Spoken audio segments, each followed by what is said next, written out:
Hi friends, இன்னைக்கு bread வச்சு ஒரு ஈஸியான பிரெட் கஸ்டர்ட் புட்டிங் ரெசிபி தான் பார்க்க போறோம்.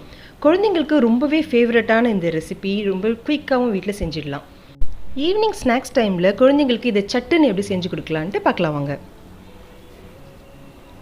முதல்ல ஒரு பவுல்ல 5 கப் அளவுக்கு பால் எடுத்துக்கலாம். மீடியம் ஃப்ளேம்ல வச்சு இது நல்லா காயட்டும்.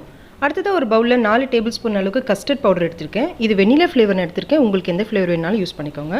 கூடவே அரை கப் அளவுக்கு பால் சேர்த்து இது நல்லா கட்டிகள் இல்லாமல் மிக்ஸ் பண்ணி எடுத்து வச்சுக்கோங்க. ஒரு மிக்ஸி ஜாரில் 8 முந்திரி 8 பாதாம் சேர்த்துருக்கேன். இது நல்லா கொரகொரப்பாக அரைச்சி எடுத்துக்கலாம். இப்போ பால் நல்லா காஞ்சி வந்துடுச்சு. இது நல்லா மிக்ஸ் பண்ணிக்கோங்க. இது கூடவே கொஞ்சமாக குங்குமப்பூ சேர்த்துருக்கேன். இது ஆப்ஷனல் தான், இல்லைனாலும் பரவாயில்ல. இல்லைனா ஃபுட் கலர் கூட நீங்கள் ஆட் பண்ணிக்கலாம்.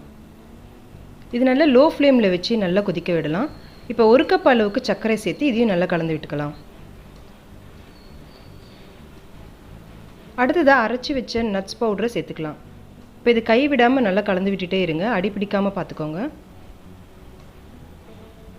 இப்போ கஸ்டர்ட் பவுடரை இன்னொரு முறை நல்லா கலந்து விட்டு கூடவே சேர்த்து ஆட் பண்ணிக்கலாம். கஸ்டர்ட் பவுடர் கலந்த பிறகு இது கெட்டியாக ஆரம்பிக்கும். ஸோ தொடர்ந்து கைவிடாமல் கலந்து விட்டுட்டே இருங்க. ஒரு 2 நிமிஷத்தில் இந்த மாதிரி திக்கான கன்சிஸ்டன்சிக்கு இது மாறிடும்.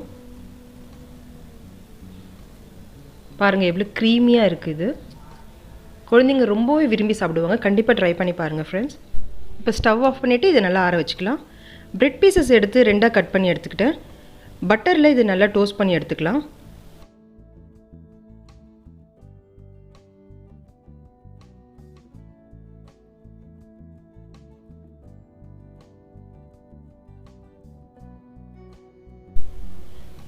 இப்போ ஒரு ட்ரேயில் ஆற வச்ச கஸ்டர்ட் க்ரீமை சேர்த்துக்கலாம்.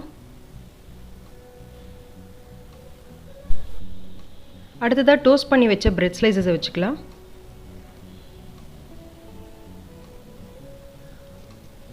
இதுக்கு மேலே திரும்பவும் கஸ்டர்ட் க்ரீமை ஆட் பண்ணிக்கோங்க.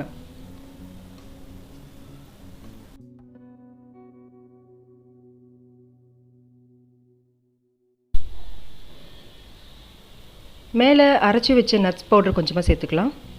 இப்போ இதை 1 மணி நேரத்துக்கு ஃப்ரிட்ஜில் வச்சு எடுத்துக்கலாம். இதை அப்படியே சாப்பிட்றத விட சில்லுன்னு சாப்பிட்டா இன்னமும் டேஸ்ட் சூப்பராக இருக்கும். இந்த ரெசிபி ட்ரை பண்ணி பார்த்துட்டு எப்படி இருந்துச்சுன்னு கமெண்ட் செக்ஷனில் சொல்லுங்கள்.